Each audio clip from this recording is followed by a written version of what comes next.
Assalomu alaykum. Bugun siz bilan xotirani yaxshilashning eng samarali usullarini ko'rib chiqamiz. Har birimizning xotiramiz kuchli bo'lsa, ishimiz, o'qishimiz va kundalik hayotimiz osonlashadi. Keling, buni bosqichma-bosqich ko'ramiz.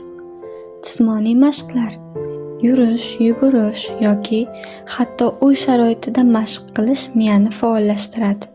Mashqlar miyaga qon oqimini oshiradi, oksigen yetkazadi va xotira markazini tetiklaydi.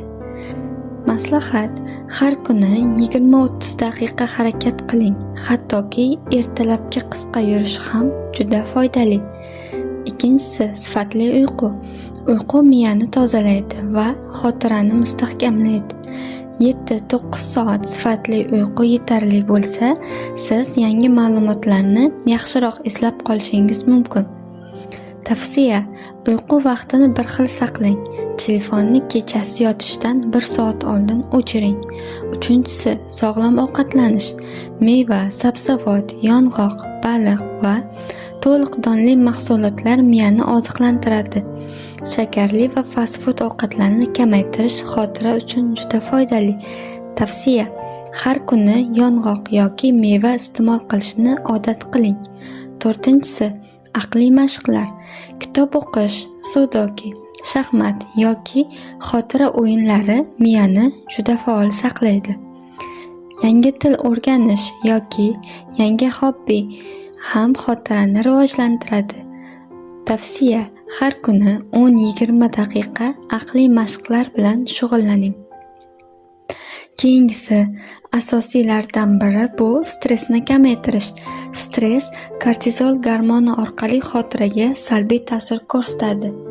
Meditatsiya, chuqur nafas olish yoki tabiiy sayr stressni kamaytiradi. Maslahat: har kuni 5-10 daqiqa meditatsiya qiling yoki tabiatga chiqing. Keyingisi, ijtimoiy faoliyat. Do'stlar bilan uchrashuv, suhbatlar va ijtimoiy faoliyat miyani tiklaydi. Izolyatsiya xotira va kayfiyatga salbiy ta'sir qiladi. Tavsiya: hafta davomida kamida 1-2 marta do'stlar bilan muloqot qiling. Keyingisi, suv ichish va sog'lom turmush tarzi. Suv yetishmasligi diqqatni susaytiradi va xotirani sustlashtiradi. Sog'lom turmush, spirtni kamaytirish, chekishdan voz kechish va tabiiy faoliyat ham xotira uchun foydali. Tavsiya: kuniga 1,5-2 litr suv iching va harakatda bo'ling. Xotirani yaxshilash oddiy odatlar bilan boshlanadi. Har kuni kichik qadamlar bilan mashq qiling.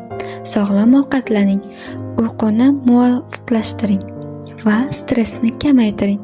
Shunda sizning xotirangiz yanada kuchli va samarali bo'ladi. Yana shu mavzu haqida video chiqishni xohlasangiz, izohlarda fikrlaringizni bildiring. Obuna bo'lish esdan chiqmasin.